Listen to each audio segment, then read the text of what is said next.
Hello friends, అందరికీ నమస్కారం. Welcome back to the channel. ఈరోజు వచ్చేసి మనము సెంట్రల్ గవర్నమెంట్ నుండి వచ్చిన మరో కొత్త నోటిఫికేషన్ గురించి తెలుసుకోబోతున్నాము. ఈ నోటిఫికేషన్ వచ్చేసి మనకు సిబిఎస్ఈ నుండి వచ్చింది, central board of secondary education. CBSE అనగానే ప్రతి ఒక్కరు ఓన్లీ టీచింగ్ జాబ్సే ఉన్నాయని అనుకోకండి. డిఫరెంట్ టైప్స్ జాబ్స్ ఉన్నాయి, మళ్ళీ మంచి పొజిషన్స్ ఉన్నాయి. సో ఫస్ట్ కొంచెం ఇన్ఫర్మేషన్ చూడండి. అన్నిటికంటే ముందు మనం ఈ వీడియోలో ఫస్ట్ చూసేదే ఏ పొజిషన్స్ ఉన్నాయి, ఏ జాబ్స్ ఉన్నాయో చెప్తాను. ఇఫ్ మీరు ఎలిజిబుల్ అనిపిస్తే ఫర్దర్ మీ వీడియో కంటిన్యూ చేయండి. మీరు ఎలిజిబుల్ లేకుంటే వీడియోని వదిలేస్తే బాగుంటుంది. ఎందుకంటే ఇఫ్ ఎలిజిబుల్ ఉంటేనే మీరు మిగిలిన డీటెయిల్స్ తెలుసుకుంటే బాగుంటుంది. సో మనం చూస్తే central board of secondary education నుండి నిన్న సెకండ్ డిసెంబర్ రోజు మనకు ఈ నోటిఫికేషన్ వచ్చింది. దీంట్లో వచ్చేసి group A, group B, group C 3 types of jobs ఉన్నాయి. గ్రూప్ ఏలో assistant secretary, assistant professor and assistant director. అది అకాడమిక్స్లో ఉంది అండ్ ట్రైనింగ్లో ఉంది. నెక్స్ట్ మళ్ళీ ఎడ్యుకేషన్ స్కిల్స్లో ఉంది. మళ్ళీ అకౌంట్స్ ఆఫీసర్ ఉంది. కామర్స్ వాళ్ళ కోసం, బిజినెస్ మేనేజ్మెంట్ చేసిన వాళ్ళ కోసం మంచి ఆపర్చునిటీ. మళ్ళీ సూపరింటెండెంట్ ఉంది, జూనియర్ ట్రాన్స్లేటర్ ఉంది. చాలా మంది హిందీ అండ్ ఇంగ్లీష్లో పీజీ చేసిన వాళ్ళు ఉంటారు కదా, ట్రాన్స్లేటర్ జాబ్స్ చాలా మంది ఓన్లీ ఎస్ఎస్సి అండ్ ఆర్ఆర్బీలోనే ట్రాన్స్లేటర్ జాబ్స్ ఉన్నాయి అనుకుంటున్నారు. కానీ ఇక్కడ కూడా వచ్చి మనకు సిబిఎస్ఈ నుండి మంచి ఆపర్చునిటీ వచ్చింది. మళ్ళీ జూనియర్ అకౌంటెంట్ ఉంది అండ్ జూనియర్ అసిస్టెంట్ ఉంది. మీరు ఫర్దర్గా దాని డీటెయిల్స్ ఎట్లున్నాయి, దాంట్లో పోస్ట్ ఎన్ని ఉన్నాయి మొత్తం చూడండి. పోస్ట్ మనకు వందల వేల లక్షలలో లేవు, కానీ పోస్ట్ చాలా తక్కువ ఉన్నాయి. కానీ జాబ్ కూడా అఫీషియల్ కాబట్టి చూడండి. ఫస్ట్ వచ్చేసి మనం చూడకపోతే ఈ నోటిఫికేషన్లో మనం ఇండియాలో అప్లై చేస్తున్నాం కాబట్టి కన్ఫామ్గా ఇండియన్ సిటిజన్షిప్ ఉంటేనే ఎలిజిబుల్. ఫస్ట్ ఇంపార్టెంట్ డేట్స్ తెలుసుకుందాము. ఈ నోటిఫికేషన్ వచ్చేసి మనం అప్లికేషన్స్ 2 డిసెంబర్కి స్టార్ట్ అవుతున్నాయి. 22వ డిసెంబర్ వరకు అప్లై చేసుకోవచ్చు. 2 నుండి 22 వరకు మాత్రమే అప్లై చేసుకోవచ్చు. మనకు నార్మల్గా చాలా జాబ్స్లలో అప్లికేషన్ పేమెంట్ చేసే టైం వచ్చేసి ఈ రోజు లాస్ట్ డేట్ ఉంటే నెక్స్ట్ డే వరకు టైం ఇస్తారు. కానీ సిబిఎస్ఈ ప్రజెంట్ వచ్చిన ఈ నోటిఫికేషన్లో మాత్రము మనకు 22 రోజు లాస్ట్ డేట్ ఉండి 22 రోజు నైట్ బిఫోర్ 12 మనం పేమెంట్ చేసుకోవాలి. మళ్ళీ నెక్స్ట్ డే చేసుకుంటామంటే ఉండదు. నెక్స్ట్ వచ్చేసి రిజర్వేషన్ చూసుకుంటే మన ఏవైతే caste certificates SC, ST, OBC వాళ్ళకు అండ్ ఈడబ్ల్యూఎస్ వాళ్ళకు వాళ్ళ ఈడబ్ల్యూఎస్ సర్టిఫికేట్ ఉంటుందో అది వచ్చేసి లాస్ట్ డేట్ ఏదైతే 22 డిసెంబర్ ఉందో అక్కడి వరకు మాత్రమే కన్సిడర్ చేస్తాడు. దానికి తర్వాత కన్సిడర్ చెయ్యరు. అండ్ ఈడబ్ల్యూఎస్ సర్టిఫికేట్ వచ్చేసి మన ఏ ఫైనాన్షియల్ ఇయర్ది కావాలా, చాలా మందికి ఉండే డౌట్ ఇదే. అయితే ఈడబ్ల్యూఎస్ సర్టిఫికేట్ చూసుకుంటే మనకు 25-26 ఈ సంవత్సరం తీసింది ఉండాలి. ఏప్రిల్ 2025 తర్వాత తీసింది ఉంటే నడుస్తుంది. ఎందుకంటే మనకు ఫైనాన్షియల్ ఇయర్ కన్సిడర్ చేస్తారు కాబట్టి 2025-26 ఫైనాన్షియల్ ఇయర్ అంటే based on 2024-25 financial year, but తీసింది అంటే వ్యాలిడ్ ఫర్ 25-26. ఇది ఈడబ్ల్యూఎస్ సర్టిఫికేట్ ఎవరైతే ఎలిజిబులో వాళ్ళకి ఐడియా ఉంటుంది, మిగిలిన వాళ్ళకి కన్ఫ్యూజన్గా ఉంటుంది. అంటే మనకి ఈడబ్ల్యూఎస్ సర్టిఫికేట్ వచ్చేసి మన ప్రీవియస్ ఇయర్ మన ఇన్కమ్ని బేస్ చేసుకొని ఈ సంవత్సరం కోసం ఇస్తారు. కాబట్టి based on financial year 24-25 valid for 25-26. మళ్ళీ ఎక్స్ సర్వీస్ మ్యాన్ వాళ్ళు మీ డాక్యుమెంట్స్ గురించి ఐడియా ఉంటుంది. దీంట్లో చాలా ఎక్కువ డిఫరెన్సెస్ ఏం లేవు. నెక్స్ట్ వచ్చేసి ఏజ్ రిలాక్సేషన్ చూసుకుంటే మనం నార్మల్గా గవర్నమెంట్ జాబ్స్కి అప్లై చేసేటప్పుడు వేరే అన్ని జాబ్స్తో కంపేర్ చేసి దీంట్లో చాలా డిఫరెన్స్ ఉంది. అసలు ఎక్స్పెక్ట్ చేయనంతగా ఎవరైతే మ్యాక్సిమం ఏజ్ అయిపోయిన వాళ్ళు ఉంటారో వాళ్ళకి మంచి ఆపర్చునిటీస్ ఉన్నాయి. ఉమెన్స్ విషయానికి వస్తే వాళ్ళకి గోల్డెన్ ఆపర్చునిటీ ఇది. చూసుకుంటే మ్యాక్సిమం ఏజ్ వచ్చేసి 18 ఇయర్స్ ఉండాలి. అది 22 డిసెంబర్ వరకు క్లోజింగ్ డేట్ వరకు కన్సిడర్ చేస్తారు. మళ్ళీ ఎస్సీ, ఎస్టీ వాళ్ళకు 5 ఇయర్స్, ఇది కామన్ అందరికి ఉంటుంది. ఓబీసీ వాళ్ళకు కూడా 3 ఇయర్స్. కానీ ఫిజికల్లీ హ్యాండిక్యాప్డ్ వాళ్ళు, జనరల్ కేటగిరీ వాళ్ళు ఉంటే వాళ్ళకి 10 ఇయర్స్. వాళ్ళు ఒకవేళ సెంట్రల్ లిస్ట్లో ఓబీసీ కేటగిరీ ఉంటే 13 years age relaxation. SC, ST వాళ్ళు ఫిజికల్ హ్యాండిక్యాప్డ్ వాళ్ళు ఉంటే వాళ్ళకి 15 ఇయర్స్ ఏజ్ రిలాక్సేషన్. ఈ ఎక్స్ సర్వీస్ మ్యాన్ విషయానికి వస్తే ఒకవేళ గ్రూప్ ఏ పోస్టులు ఉంటే 5 ఇయర్స్ ఏజ్ రిలాక్సేషన్ ఉంది. But group B and group C post ఉంటే మీరు ఎప్పుడైతే జాయిన్ అవుతారో ఆ డేట్ నుండి మీరు ఎన్ని సంవత్సరాలు సర్వీస్ చేశారో ఆ సర్వీస్ని మైనస్ చేసేస్తే మీరు 18 ఇయర్స్ ఉంటే మీరు ఎలిజిబుల్, లేకుంటే లేదు. అప్పర్ ఏజ్ కూడా అంతే. నెక్స్ట్ వచ్చి ఉమెన్స్కి 10 ఇయర్స్ వచ్చేసి ఏజ్ రిలాక్సేషన్ ఉంది. ఇది మనం ఏ గవర్నమెంట్ జాబ్స్లలో కూడా వేరే దాంట్లో చూడము. ఇది స్పెషల్గా ఉంది. నేను అన్నది అందుకే ఉమెన్స్కి చాలా మంచి ఆపర్చునిటీ ఉన్నది అని క్లియర్లీ అనడానికి మెయిన్ రీజన్ ఇదే. నెక్స్ట్ వచ్చేసి డిపార్ట్మెంటల్ క్యాండిడేట్స్ కోసము ఏజ్ లిమిట్ అనేది అసలు ఏ లిమిట్సే లేవు. నెక్స్ట్ వచ్చేసి మ్యాక్సిమం ఏజ్ అనేది ఇంతకు ముందే చెప్పిన 22 డిసెంబర్ వరకు కన్సిడర్ చేస్తారు. మళ్ళీ మీ డీటెయిల్స్ ఏవైతే డేట్ ఆఫ్ బర్త్ ఉందో అది మీ 10th సర్టిఫికేట్లో ఏదైతే ఉందో దాన్ని కన్సిడర్ చేస్తారు వాళ్ళు. ఇప్పుడు వచ్చేసి మనము ఏ జాబ్కి ఎలిజిబిలిటీ ఏముంది, ఏజ్ లిమిట్ ఏముంది, ఏ స్టేజ్లో అంటే ఎగ్జామ్ ప్రొసీజర్ ఏముంది తెలుసుకుందాం. కొన్నింటికి కొన్ని వేస్ అంటే group A, group B, group C ఉన్నాయి, మళ్ళీ డిఫరెంట్ జాబ్స్ ఉన్నాయి కదా. ఒక్కో దానికి ఒక్కొక్క అంటే మ్యాక్సిమం ఎలిజిబిలిటీ సేమ్ ఉన్నాయి, కొన్నిటికి స్పెషల్ కొన్ని క్వాలిఫికేషన్స్ కావాలి. కానీ రిక్రూట్మెంట్లో కొన్నింటికి ఇంటర్వ్యూ ఉంది, కొన్నింటికి లేదు, కొన్నింటికి టైపింగ్ కావాలి. సో ఒకసారి చూసుకోండి మీరు దేనికి ఎలిజిబుల్ దానికి అప్లై చేసుకోండి. మోర్ దెన్ వన్ అంటే ఒకదానికి కాకుండా రెండింటికి మూడింటికి అప్లై ఎలిజిబుల్ ఉంటే దానికి కూడా అప్లై చేసుకోవచ్చు.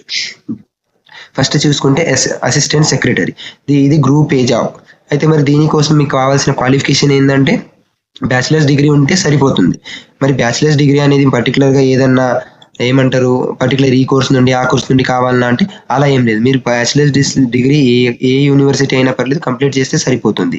నెక్స్ట్ చూసుకుంటే ఏజ్ లిమిట్ 35 years. మరి రిక్రూట్మెంట్ ఎట్లా ఉంటుంది అంటే Tier 1 ఎగ్జామ్ ఉంటుంది, Tier 2 ఎగ్జామ్ ఉంటుంది, Tier 3లో ఇంటర్వ్యూ ఉంటుంది. మరి దీని సిలబస్, దీనికి ఎగ్జామ్ ఏముంటుందంటే మనం ఫర్దర్గా డిస్కస్ చేసుకుందాం. ఇఫ్ మీరు ఎలిజిబుల్ ఉంటే వీడియో కంటిన్యూ చేస్తారు కాబట్టి ఇక్కడే మీకు కావాల్సిన కంప్లీట్ అంటే ఆ కోర్స్కి ఎగ్జామ్ ప్రాసెస్ సిలబస్ గురించి డిస్కస్ చేస్తే మిగిలిన పోస్ట్ వాళ్ళకు ఇన్ఫర్మేషన్ ఇవ్వనట్టు ఉంటుంది. కాబట్టి దీని గురించి తర్వాత డిస్కస్ చేద్దాము. ఈ వీడియోలోనే మీకు తర్వాత ఇన్ఫర్మేషన్ ఇస్తాను. Tier 1 ఎగ్జామ్ అనేది MCQ బేస్ ఉంటుంది. Tier 2 వచ్చేసి ఆఫ్లైన్లో ఉంటుంది. అది ఆబ్జెక్టివ్ టైప్ ఉంటుంది, OMR బేస్డ్ ఉంటుంది, అండ్ దానితో పాటు డిస్క్రిప్టివ్ కూడా ఉంటుంది. నెక్స్ట్ ఇంటర్వ్యూ ఉంటుంది. నెక్స్ట్ వచ్చేసి assistant professor, assistant director, academics, training, skill education. మూడింటి అంటే అకాడమిక్స్ అయినా, ట్రైనింగ్ అయినా, స్కిల్ ఎడ్యుకేషన్ అయినా క్వాలిఫికేషన్ అనేది సేమ్ ఉంది. క్వాలిఫికేషన్ ఏంటి అంటే పోస్ట్ గ్రాడ్యుయేషన్ డిగ్రీ మీరు దేంట్లో పోస్ట్ గ్రాడ్యుయేషన్ చేశారని సంబంధం లేదు, కానీ పీజీ కావాలి, పోస్ట్ గ్రాడ్యుయేషన్ కంప్లీట్ చేసిన వాళ్ళు కావాలి, అది 55% మార్క్స్ కావాలి. నెక్స్ట్ వచ్చేసి దానితో పాటు ఏదైనా మీరు BEd, MEd చేసి ఉన్న వాళ్ళైనా ఉండాలి, నెట్ అయినా ఉండాలి, లేదా నెట్ JRF అయినా, డాక్టరేట్ డిగ్రీ ఉండాలి, ఏదో ఒకటి ఉంటే దానితో పాటు అప్పుడు మీరు ఎలిజిబుల్. అండ్ ఏజ్ లిమిట్ చూసుకుంటే 30 years. దీనికి ఇంతకుముందు 35 years ఉండే, దీనికి 30 years ఉంది. నెక్స్ట్ వచ్చేసి దీని రిక్రూట్మెంట్ చూసుకుంటే ఇది సేమ్, ఇది కూడా 3 tier-లోనే ఉంటుంది. ఫస్ట్ MCQ బేస్డ్ ఎగ్జామ్ ఉంటుంది, అది స్క్రీనింగ్ అంటే మీన్స్ కంప్యూటర్ బేస్డ్ ఉండొచ్చు. నెక్స్ట్ వచ్చేసి objective type OMR offline exam, దానితో పాటు అప్పుడే డిస్క్రిప్టివ్ ఎగ్జామ్ ఉంటుంది, దాని తర్వాత ఇంటర్వ్యూ. నెక్స్ట్ వచ్చేసి అకౌంట్స్ ఆఫీసర్ చూసుకుంటే ఇది కూడా గ్రూప్ ఏ జాబ్. దీనికోసం మీరు బ్యాచిలర్స్ డిగ్రీ కంప్లీట్ చేసి ఉండాలి, కానీ అకౌంట్స్ కాబట్టి దానికి రిలేటెడ్ సబ్జెక్ట్లోనే కంప్లీట్ చేసి ఉండాలి. మరి అవి ఏంది అనుకుంటే ఎకనామిక్స్లో, కామర్స్లో, accounts, finance, business studies, cost accounts, ఏదైనా ఈ సబ్జెక్ట్స్ నుండి కంప్లీట్ చేసి ఉండాలి. లేదు ఇవి లేవు మా దగ్గర అనుకుంటే bachelors degree from recognised university or institution. ఈ SAS అనేది ఎవరి దగ్గర అయితే ఈ క్వాలిఫికేషన్ ఉందో, ఎవరైతే ఎలిజిబుల్ ఉన్నారో వాళ్ళకు ఆ స్పెషల్ డిగ్రీ గురించి తెలిసింది ఉంటుంది. ప్రతి ఒక్కరికి ఈ SAS తెలిసి ఉండాలి, అకౌంట్స్ గురించి తెలిసి ఉండాలి, ఆడిట్ సర్వీసెస్ తెలిసి ఉండాలి అంటే మనకు తెలియకపోవచ్చు. ఎందుకంటే మనకు ఐడియా ఉంటే మనం కూడా మేబీ ఆ కోర్స్ని చేసే వాళ్ళం కావచ్చు. సో మీ దగ్గర ఒకవేళ ఈ ఎలిజిబిలిటీ ఉంటే మీరు ఈ అకౌంట్స్ ఆఫీసర్కి అప్లై చేయండి. నెక్స్ట్ చూసుకుంటే ఒకవేళ మీ దగ్గర ఫస్ట్ ఈ రెండు ఎలిజిబిలిటీస్ లేవు అనుకుంటే, ఆ రెండు లేకపోయినా ఓకే, పోస్ట్ గ్రాడ్యుయేషన్ చేసి ఉంటే ఆ పోస్ట్ గ్రాడ్యుయేషన్ వచ్చేసి ఎకనామిక్స్, కామర్స్, అకౌంట్స్, ఈ బిజినెస్ స్టడీస్లో, కాస్ట్ అకౌంటింగ్లో మ్యాక్సిమం ఐ థింక్ దీంట్లో ఉన్న సబ్జెక్ట్స్ దీంట్లో ఉన్నాయి కాబట్టి సేమే. బ్యాచిలర్స్ డిగ్రీ లేనిది మీరు పోస్ట్ గ్రాడ్యుయేషన్ ఎట్లా చేస్తారు కానీ ఆ సబ్జెక్ట్స్లో. Next MBA finance or chartered accountant చేసిన వాళ్ళు కూడా ఎలిజిబుల్.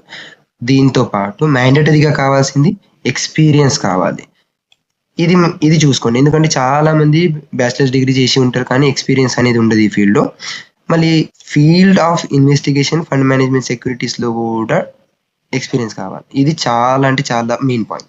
నెక్స్ట్ ఏజ్ లిమిట్ చూసుకుంటే 35 years దీనికోసం. మరి దీని ప్రాసెస్ ఏంటంటే సేమ్ ఇంతకుముందు చెప్పినట్టే ఫస్ట్ కంప్యూటర్ బేస్డ్ ఎగ్జామ్ ఉంటుంది, తర్వాత ఆబ్జెక్టివ్ అండ్ డిస్క్రిప్టివ్, దాని తర్వాత ఇంటర్వ్యూ. నెక్స్ట్ చూసుకుంటే సూపరింటెండెంట్, ఇది గ్రూప్ B ఎగ్జామ్. దీనికోసం కావాల్సింది డిగ్రీ కావాలి, మళ్ళీ కంప్యూటర్ నాలెడ్జ్ కావాలి. కంప్యూటర్ నాలెడ్జ్లో ఏంది అంటే MS ఆఫీస్, నార్మల్గా కంప్యూటర్ యూజింగ్ వస్తే సరిపోతుంది. దీని మ్యాక్సిమం ఏజ్ వచ్చేసి 30 years ఉంది. దీని రిక్రూట్మెంట్ ప్రాసెస్ చూసుకుంటే దీనికి ఇంటర్వ్యూ లేదు, కానీ దీనికి ఏమంటారు టైపింగ్ టెస్ట్ ఉంటుంది. ఫస్ట్ వచ్చేసి మనకు ఆన్లైన్ ఎగ్జామ్ ఉంటుంది, ఎంసీక్యూ బేస్డ్ ఎగ్జామ్. దాని తర్వాత డిస్క్రిప్టివ్ అండ్ ఆబ్జెక్టివ్ ఎగ్జామ్ ఉంటుంది. అది అయిపోయిన తర్వాత ఈ టైపింగ్ అనేది మనకు స్కోర్ ఏమి ఉండదు, బట్ క్వాలిఫైయింగ్ ఉంటుంది. ఇది హిందీ అండ్ ఇంగ్లీష్ ఉంటుంది, రెండు కాదు. మీరు ఇంగ్లీష్లో చేయొచ్చు లేదా హిందీలో చేయొచ్చు. మాక్సిమం మన తెలుగు స్టేట్ వాళ్ళు ఇంగ్లీష్లోనే చేస్తారు, హిందీ ఎవరు చేయము. సో మనం ఇంగ్లీష్లో చేస్తే 35 words per minute typing speed కావాలి. ఇఫ్ హిందీలో చేస్తే ఎవరైనా మేబీ బార్డర్ డిస్టిక్ ఉన్న వాళ్ళు 30 words per minute ఇన్ హిందీలో కావాలి. నెక్స్ట్ వచ్చేసి ఏమంటారు జూనియర్ ట్రాన్స్లేటర్. మీకు ఇందాక చెప్పిన ట్రాన్స్లేటర్ అని, ఇది చాలా మంది స్పెషల్ సర్టిఫికేట్ ఉన్న వాళ్ళు మాత్రమే ఎలిజిబుల్. దీంట్లో కాంపిటీషన్ చాలా తక్కువ ఉంటుంది, ఎందుకంటే ఇప్పుడు అందరికీ అవగాహన వస్తుంది, చాలా మంది చేస్తున్నారు. కానీ ఇది చాలా మంది ఇప్పుడు చేస్తున్నా కూడా కాంపిటీషన్ తక్కువ. ఎందుకంటే ఇలాంటి జాబ్స్ నోటిఫికేషన్ వచ్చింది అని దాని గురించి తెలుసుకోవడము, లేదంటే దీనికి అప్లై చేస్తాం అనుకుని కంప్లీట్ డీటెయిల్స్గా పేషెన్స్తో చూసే వాళ్ళు చాలా తక్కువ మంది. మరి దీనికి ఎలిజిబిలిటీ ఏంటంటే ఏమంటారు మాస్టర్స్ డిగ్రీ, మీరు పీజీ హిందీలో చేసి ఉండాలి. దాంతోపాటు ఇంగ్లీష్ అనేది కంపల్సరీగా ఉండాలి, ఒక ఎలెక్టివ్ పేపర్. నెక్స్ట్ ఇలా లేదు మీ ఎలిజిబిలిటీ, దీనికి మీరు ఎలిజిబుల్ లేరు అనిపిస్తే మాస్టర్స్ డిగ్రీ ఇంగ్లీష్లో చేసి ఉండాలి, హిందీ అనేది కంపల్సరీ ఎలెక్టివ్ పేపర్ ఉండాలి. అంటే ఇంతకుముందు చెప్పిన దానికి ఆపోజిట్. నెక్స్ట్ వచ్చేసి అది కూడా ఎలిజిబుల్ లేరు అనిపిస్తే మాస్టర్స్ డిగ్రీ కంప్లీట్ చేయాలి, అది హిందీ ఆర్ ఇంగ్లీష్లో లేకపోయినా పర్లేదు, కానీ Hindi medium are English medium అనేది కంపల్సరీ ఉండాలి అండ్ ఎలెక్టివ్ సబ్జెక్ట్ లాగా ఉండాలి. నెక్స్ట్ వచ్చేసి అది కూడా లేదు అనిపిస్తే మీరు పీజీ చేసింది ఉండాలి, Hindi or English medium same ఇంతకుముందు చెప్పినట్టే అది ఇంగ్లీష్ ఆర్ ఇది హిందీ అన్నట్టు ఇచ్చిండు. నెక్స్ట్ ఇది కూడా ఓవరాల్గా చెప్పబోతే దీనికోసం మీకు కావాల్సింది ఏంటంటే హిందీ ఇంగ్లీష్, ఎయిదర్ మీరు హిందీలో పీజీ చేసింది ఉండాలి లేదా ఇంగ్లీష్లో చేసింది ఉండాలి. ఇఫ్ హిందీలో చేస్తే ఎలెక్టివ్ పేపర్ ఇంగ్లీష్ ఉండాలి, ఇఫ్ ఇంగ్లీష్లో చేస్తే హిందీ ఎలెక్టివ్ పేపర్ ఉండాలి, లేదు మీరు ఆ రెండింటిలో చేయలేదంటే ఆ మీడియంలో చేసింది ఉండాలి. నెక్స్ట్ దీనితో పాటు మీకు ఏదైతే ట్రాన్స్లేటర్ సర్టిఫికేట్ ఉంటుందో హిందీ ఆర్ ఇంగ్లీషు, ఆ ట్రాన్స్లేటర్ సర్టిఫికేట్ ఉండాలి. నెక్స్ట్ వచ్చేసి దీనికి మ్యాక్సిమం ఏజ్ లిమిట్ చూసుకుంటే 30 years. దీని ప్రాసెస్ చూసుకుంటే ఫస్ట్ ఎంసీక్యూ ఎగ్జామ్ ఉంటుంది, దాని తర్వాత మీకు ఆఫ్లైన్లో ఓఎంఆర్ బేస్డ్ ఎగ్జామ్ డిస్క్రిప్టివ్, అంతే. మీకు దీనికోసం ఇంటర్వ్యూ అవి ఏం లేవు. దీని తర్వాత చూసుకుంటే జూనియర్ అకౌంటెంట్, ఇది గ్రూప్ సి. దీనికి మనం చాలా మంది ఎలిజిబుల్ ఉంటాం, ఎందుకంటే ఓన్లీ 12th క్వాలిఫికేషన్తో మాత్రమే ఉంది మనకి. కానీ 12th ఉంది, కానీ 12th అందరు ఎలిజిబుల్ కాదు, బికాస్ జూనియర్ అకౌంటెంట్ కాబట్టి దీనికి ఓన్లీ అకౌంట్స్లో చేసిన వాళ్ళు, business studies, economics, commerce, entrepreneurship, finance, business administration, taxation, cost accounting, ఈ సబ్జెక్ట్స్ ఏదన్నా మీకు 12thలో ఉంటే మాత్రమే ఎలిజిబుల్. దానితో పాటు నాకు తెలిసినంత వరకు ఎకనామిక్స్ అండ్ కామర్స్లో చాలా మంది చేసిన వాళ్ళు ఉంటారు, ఎందుకంటే మన దగ్గర ఇంటర్లో కామర్స్ తీసుకున్న వాళ్ళు, ఎకనామిక్స్ తీసుకున్న వాళ్ళు చాలా మంది ఉంటారు. నెక్స్ట్ దీనితో పాటు మీకు టైపింగ్ కావాలి. సేమ్ ఇంతకు ముందు ఒక పోస్ట్ చెప్పినట్టే ఇంగ్లీష్లో టైపింగ్ చేస్తే 35 words per minute, ఇఫ్ ఇంగ్లీష్లో చేస్తే హిందీలో చేస్తే 30 words per minute. నెక్స్ట్ వచ్చేసి దీనికి ఏజ్ లిమిట్ వచ్చి ఓన్లీ 29 years మ్యాక్సిమం. దీని ప్రాసెస్ చూసుకుంటే దీనికి కూడా ఇంటర్వ్యూ లేదు. ఫస్ట్ ఎంసీక్యూ ఆన్లైన్ ఎగ్జామ్, దాని తర్వాత ఆబ్జెక్టివ్ ఆఫ్లైన్, అండ్ దాని తర్వాత డిస్క్రిప్టివ్ అండ్ ఆఫ్లైన్లో ఓఎంఆర్ బేస్డ్ టెస్ట్ ఒకటేసారి ఉంటుంది. దాని తర్వాత మీకు టైపింగ్ టెస్ట్ ఉంటుంది, అది హిందీ అయితే హిందీ, ఇంగ్లీష్ అయితే ఇంగ్లీష్. దాని తర్వాత చూసుకుంటే జూనియర్ అసిస్టెంట్, చూసుకుంటే దీనికి కూడా మీరు జస్ట్ 12th పాస్ అయితే చాలు. దాంతోపాటు హిందీ ఆర్ ఇంగ్లీష్ టైపింగ్, ఈ రెండు ఉంటే సరిపోతుంది. దీనికి మనం అందరం ఎలిజిబుల్, ఎందుకంటే మనం ఈ వీడియో చూస్తున్నాము అంటే 100% మనం ఏదో ఒక జాబ్కి ప్రిపేర్ అవుతున్నామంటే ఏదో మనం ఇంటర్ కంప్లీట్ అయిన వాళ్ళము లేదా డిగ్రీ కంప్లీట్ అయిన వాళ్ళమే. సో ఇక్కడ అడిగింది మన క్వాలిఫికేషన్ జస్ట్ ఇంటర్ కాబట్టి, అండ్ టైపింగ్ అనేది లేకపోయినా నేర్చుకోవచ్చు. ఇప్పుడు స్టార్ట్ చేసినా మనం ఈ ఎగ్జామ్ రాయడం మొత్తం ప్రాసెస్ కంప్లీట్ అయ్యేసరికంటే ఆ టైపింగ్ టెస్ట్ ఉండే వరకు మనం నేర్చుకోవడం అయిపోతుంది. నెక్స్ట్ వచ్చేసి దీని ఏజ్ లిమిట్ చూసుకుంటే 27 years. దీనికి ప్రాసెస్ చూసుకుంటే ఆన్లైన్ ఎగ్జామ్, డిస్క్రిప్టివ్ ఆఫ్లైన్ కాదు, టైపింగ్ టెస్ట్ అనుకోండి. బట్ అది ఎలా అంటే అది మీకు ఆఫ్లైన్లో కాకుండా ఏదైతే టైపింగ్ టెస్ట్ ఉందో మీకు టైప్ చేసేదే ఆఫ్లైన్. Tier 2 వచ్చేసి టైపింగ్ టెస్ట్ ఉంటుంది. ఈ 35 words per minute ఈ టైపింగ్ టెస్ట్ కాదు, మీరు డిస్క్రిప్టివ్లో రాయడం కాకుండా టైప్ చేయాలి. సో ఇది కొంచెం క్రిటికల్ అనిపించచ్చు, బట్ ప్రాక్టీస్ చేస్తే అయిపోతుంది. దాని తర్వాత typing test 35 words per minute, 30 words per minute, Hindi, English. ఇదైతే కామన్. ఒకవేళ మీరు ఇక్కడే టైపింగ్ టెస్ట్లు డిస్క్రిప్టివ్లో రాసిన తర్వాత ఇదైతే మీకు అంత పెద్ద లెక్కనే కాదు. దీని తర్వాత ఏదైనా ఇంపార్టెంట్ థింగ్స్ ఉన్నాయా అంటే అన్నిటికంటే ఇంపార్టెన్స్ వచ్చేసి ఎగ్జామ్ ఫీ. ఇది చూసి చాలా మంది వెళ్ళిపోవాల్సి వస్తుంది. బాయ్స్ అయితే చాలా మంది డిసప్పాయింట్ అవుతారు. సారీ, ఎందుకంటే మీకు నేను స్టార్టింగ్లోనే చెప్పాలనుకున్నా మర్చిపోయినా. బాయ్స్కి చాలా ఎక్కువ ఫీజు ఉంది. ఇఫ్ మీరు ఓబీసీ, జనరల్, ఈడబ్ల్యూఎస్ కేటగిరీ అయితే ఈ ఫీజు చూసి నాకు తెలిసినంత వరకు ఎవరైనా బాయ్స్ వింటూ ఉంటే దాంట్లో సగం కాదు 80% క్విట్ అయిపోయే చాయిసెస్ ఉన్నాయి. సో ఫీజు చూసుకుంటే ఒకవేళ మీరు SC, ST, physical handicapped candidates అయితే మీకు ఓన్లీ ప్రాసెసింగ్ ఫీ ఉంటుంది. అది 250 రూపీస్. మీరు గ్రూప్ ఏ పోస్ట్ చేసినా, గ్రూప్ బి పోస్ట్ చేసినా, గ్రూప్ సి పోస్ట్ చేసినా దేనికైనా సరే 250 రూపీసే. అండ్ ఉమెన్స్ అయినా కూడా మీకు సేమ్ 250 రూపీస్ మాత్రమే. ఇఫ్ మీరు ఓబీసీ, జనరల్ అండ్ ఈడబ్ల్యూఎస్ కేటగిరీకి చెందిన వాళ్ళైతే మీకు అప్లికేషన్ ఫీ ఉంటుంది అండ్ ప్రాసెసింగ్ ఫీ కూడా ఉంటుంది. గ్రూప్ ఏ పోస్ట్ అయితే దానికి 1750, group B and group C అయితే 1050 రూపీస్. నెక్స్ట్ వచ్చేసి మీరు ఒకవేళ ఎంప్లాయీస్ అయితే మీకు ఏ ఫీజు లేదు. దాని తర్వాత నెక్స్ట్ ఆన్లైన్ పేమెంట్, ఇదంతా మీరు చూసుకోవచ్చు. ఒకవేళ కావాలంటే ఎవరైనా కామెంట్ చేస్తే ఎలా అప్లై చేయాలా, అప్లికేషన్ ప్రాసెస్ దాని గురించి ఒక సపరేట్ వీడియో చేద్దాం. ఎందుకంటే నెక్స్ట్ మనం ఈ ఎగ్జామ్ ప్రొసీజర్స్, ఎగ్జామ్ సిలబస్ మొత్తం తెలుసుకోవాలంటే ఈ వీడియోని చాలా పెద్దగా అయిపోతుంది. ఇక్కడి వరకు చూసి ఇఫ్ అప్లై చేస్తాం మేము దేనికన్నా ఎలిజిబుల్ ఉన్నాం అనుకున్న వాళ్ళు ఫర్దర్ కంటిన్యూ చేయండి. నెక్స్ట్ మీకు ఎగ్జామ్ మార్క్స్ ఎన్ని మార్క్స్కి ఏ జాబ్కి ఏ సబ్జెక్ట్స్ వస్తాయి, ఎన్ని మార్క్స్ వస్తుందో నెక్స్ట్ ఫుల్ ఇన్ఫర్మేషన్ అండ్ మీకు సర్టిఫికేట్స్ గురించి, ఇంకా మీకు అది అప్లై చేయడానికి అండ్ ఎలిజిబిలిటీ గురించి, మీ ప్రిపరేషన్ గురించి కావాల్సిన డీటెయిల్స్ మొత్తం చెప్తాను. నెక్స్ట్ వచ్చేసి మనము ఎగ్జామ్ ఎలా ఉంటుంది అనేది చూసుకోబోతే ఫస్ట్ అసిస్టెంట్ సెక్రటరీ. దీనికి చూసుకుంటే మనం ఫస్ట్ ఏదైతే ఎంసీక్యూ బేస్డ్ ఎగ్జామ్ ఉంది అని చెప్పినామో ఆ ఎగ్జామ్ అయ్యాక 1:10 రేషియోలో ఒకవేళ 10 పోస్టులు ఉంటే 100 మందిని, 100 పోస్టులు ఉంటే 1000 మందిని మనకు టియర్ 2 ఏదైతే డిస్క్రిప్టివ్ ఎగ్జామ్ ఉందో ఓఎంఆర్ బేస్డ్ అండ్ డిస్క్రిప్టివ్ దానికి సెలెక్ట్ చేస్తారు. టియర్ 2 ఎగ్జామ్ అయిపోయిన తర్వాత ఇంటర్వ్యూ కోసం 1:5 రేషియోలో మనకు పిలుస్తారు. మరి ఫస్ట్ మనకు ఏదైతే ఎంసీక్యూ బేస్డ్ ఎగ్జామ్ ఉన్నది అంటున్నామో, సో మనకు ఇంతకు ముందు చూస్తే అది స్క్రీనింగ్ అయిన ఎగ్జామ్ ఉండే, ఇక్కడేమో ఓఎంఆర్ బేస్డ్ ఉంది. So I think CBSE conduct చేసేది ఆఫ్లైన్ ఎగ్జామే, మ్యాక్సిమం ఓఎంఆర్ బేస్డే ఉంటుంది, మీరు కంప్యూటర్ బేస్డ్ అనుకోకండి. అయితే దీనికి సిలబస్ అది చూసుకుంటే టియర్ 1 ఎగ్జామ్లో చూసుకుంటే మొత్తం 6 సబ్జెక్ట్స్ అనుకోండి, లేదు కరెంట్ అఫైర్స్ వేరు ఉన్నాయి, జనరల్ జీకే వేరు ఉంది, రెండు మొత్తం సబ్జెక్ట్స్ అంటారు ఏంది అనుకోండి, ఏదైనా అనుకోండి. కానీ current affairs and general awareness నుండి 20 క్వశ్చన్స్ 60 మార్కుల కోసము. నెక్స్ట్ వచ్చేసి రీజనింగ్ నుండి 20, మ్యాథ్స్ నుండి 20, హిందీ నుండి 10. ఇది చూడంగానే ఇక్కడ కూడా డిసప్పాయింట్ అవుతారు చాలా మంది, ఎందుకంటే మన తెలుగు స్టేట్స్ వాళ్ళకు హిందీ అంటే అంత అంటే రాదు అని లేదు, అలా అని కంప్లీట్లీ వస్తుందని లేదు, బట్ ఓన్లీ స్కిల్స్ చెక్ చేస్తున్నాడు కాబట్టి బేసిక్ క్వశ్చన్స్ ఉండొచ్చు. నెక్స్ట్ వచ్చేసి ఇంగ్లీష్ నుండి 10 క్వశ్చన్స్, కంప్యూటర్ నాలెడ్జ్ నుండి 20 క్వశ్చన్స్, టోటల్ 100 క్వశ్చన్స్, 300 మార్క్స్ కోసం పేపర్ ఉంటుంది. 2 hours డ్యూరేషన్ ఉంటుంది, 2 గంటలు మాత్రమే ఉంటుంది ఈ ఎగ్జామ్. ఈ ఎగ్జామ్ అయిపోయాక 1:10 రేషియోలో మనకు సెలెక్ట్ చేస్తారు. టియర్ 2 ఎగ్జామ్ చూసుకుంటే కరెంట్ అఫైర్స్ సపరేట్గా 10 క్వశ్చన్స్ వస్తాయి. మరి టియర్ 2 ఎగ్జామ్ వచ్చేసి ఓఎంఆర్ బేస్డ్ ఉంది ప్లస్ డిస్క్రిప్టివ్ ఉంది. ఇది 3 hours ఎగ్జామ్. సో ఫస్ట్ మనం ఓఎంఆర్ బేస్డ్లో ఏముంటుందో తెలుసుకుందాము. 10 క్వశ్చన్స్ కరెంట్ అఫైర్స్ నుండి, ఇండియన్ హిస్టరీ అండ్ కల్చర్ నుండి 4 క్వశ్చన్లు, ఎకనామీ నుండి 4 క్వశ్చన్లు, జాగ్రఫీ నుండి 4 క్వశ్చన్లు, సైన్స్ అండ్ టెక్నాలజీ నుండి 4 క్వశ్చన్లు.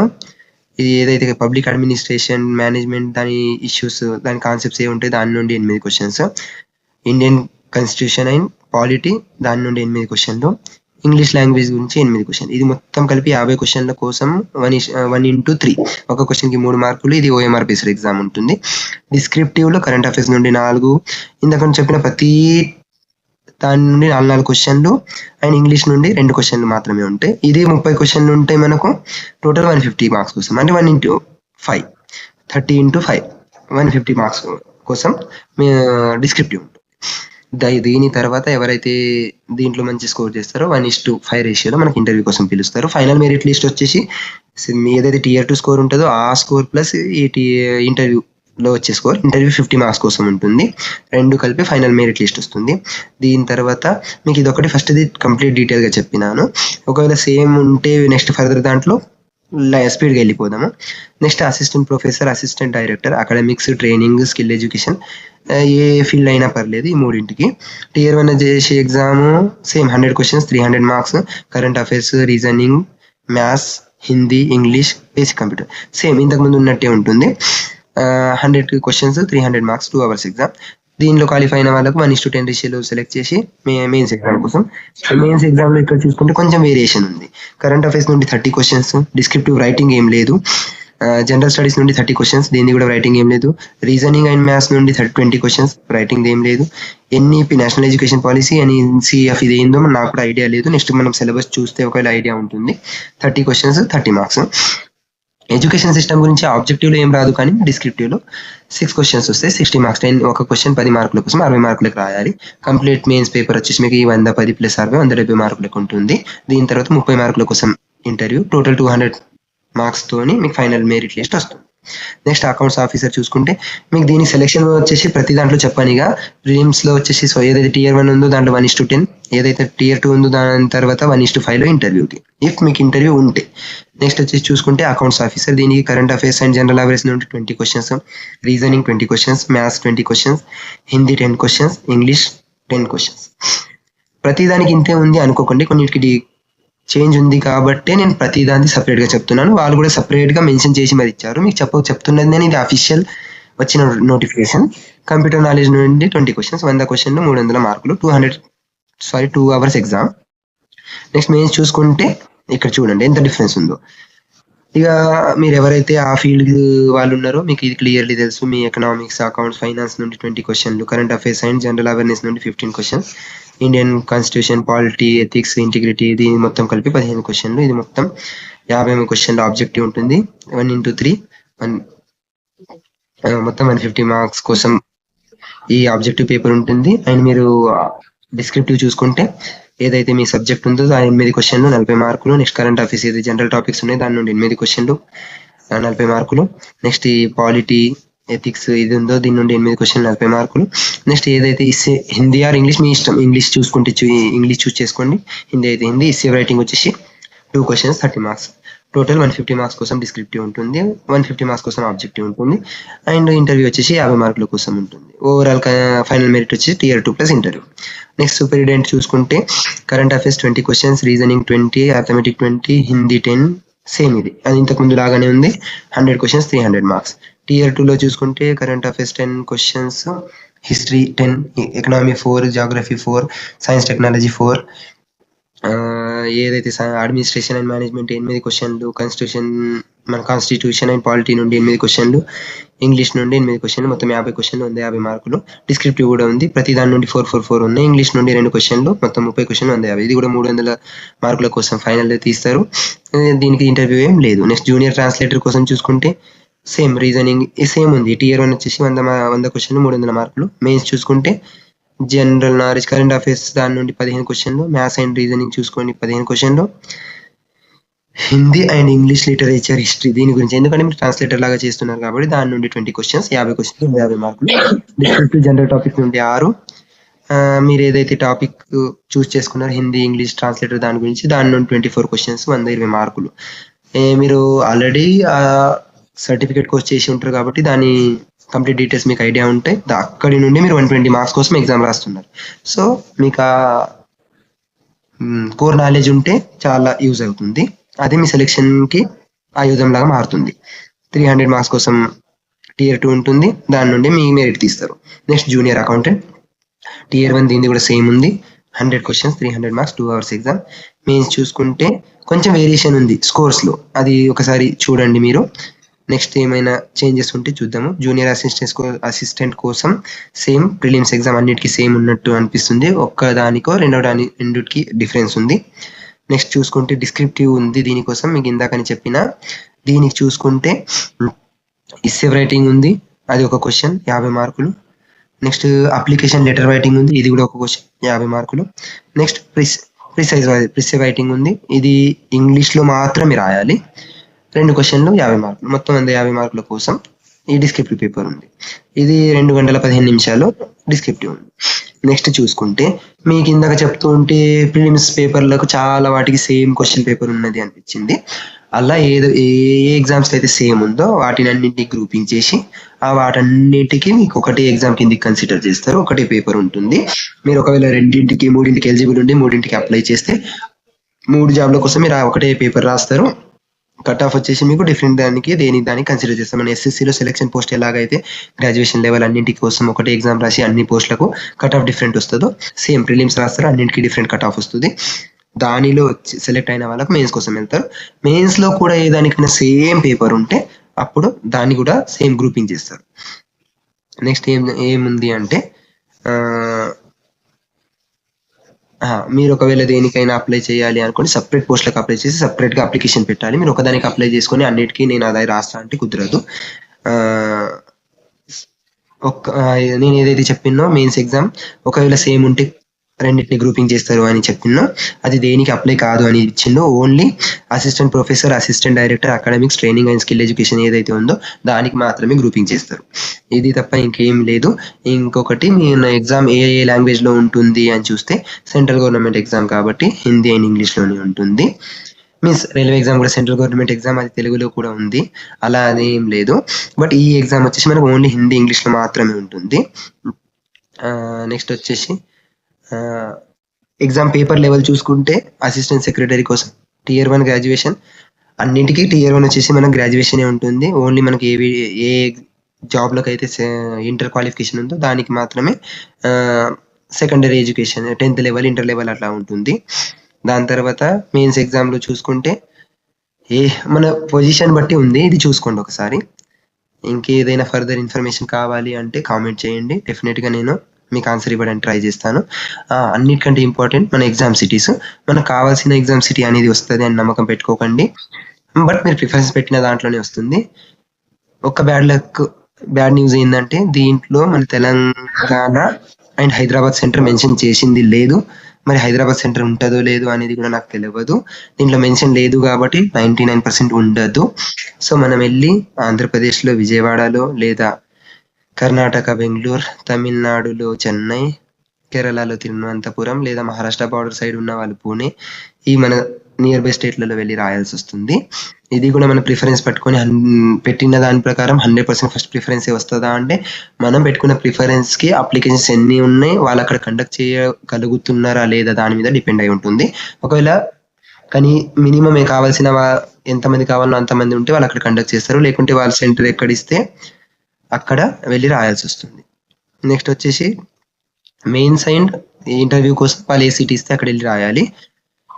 Tier 1 కోసం 3 మార్క్స్ ఎవరి కరెక్ట్ ఆన్సర్ కోసం. నెగిటివ్ మార్కింగ్ ఉంది, 1 మార్క్ మైనస్ రాంగ్ పెడితే. ఇంకేదైనా అప్డేట్స్ ఉన్నా, ఏదైనా చేంజెస్ ఉన్నా నేను ఫర్దర్గా మీకు ఇన్ఫర్మేషన్ ఇస్తా. దీంట్లో అయితే ప్రస్తుతం ఇంతే. ఓకే, మన డాక్యుమెంట్స్ చూసుకుంటే అందరికీ తెలిసిన విషయమే. సెంట్రల్ ఫార్మాట్లో మీ ఎస్సీ ఎస్టీ కాదు ఓబీసీ సర్టిఫికేట్ సెంట్రల్ ఫార్మాట్లో ఉండాలి. అండ్ ఈడబ్ల్యూఎస్ వాళ్ళు కూడా చూసుకోండి. అండ్ ఫైనాన్షియల్ ఇయర్ చెప్పిన కదా 25-26 ఫైనాన్షియల్ ఇయర్ ఉండాలి. ఇది వచ్చేసి మీకు ఎస్సీ అండ్ ఎస్టీ వాళ్ళ కోసం ఇది ఫార్మేట్ ఉండాలి. నెక్స్ట్ ఈడబ్ల్యూఎస్ వాళ్ళ కోసం ఇలా ఉంటుంది సర్టిఫికేట్. దాని తర్వాత ఇది ఎక్స్ సర్వీస్ మ్యాన్ వాళ్ళది, వాళ్ళకి క్లియర్లీ ఐడియా ఉంటుంది. ఇఫ్ మీకు ఎవరికన్నా ఐడియా లేదు అనిపిస్తే నేను ఇన్ఫర్మేషన్ ఫర్దర్గా ఇస్తా. ఇంకేదైనా ఉంటే కామెంట్ చేయండి, ఏ డౌట్ ఉన్నా కామెంట్ చేయండి, 100% రిప్లై ఇస్తాను. Thank you for the watching video. కొంచెం లెంతీ వీడియో అయింది, కానీ ఇన్ఫర్మేషన్ కూడా లెంతీ ఉంది. ఏదైనా అర్థం కాకుంటే కామెంట్ చేయండి, నేను రిప్లై ఇస్తాను. Thank you.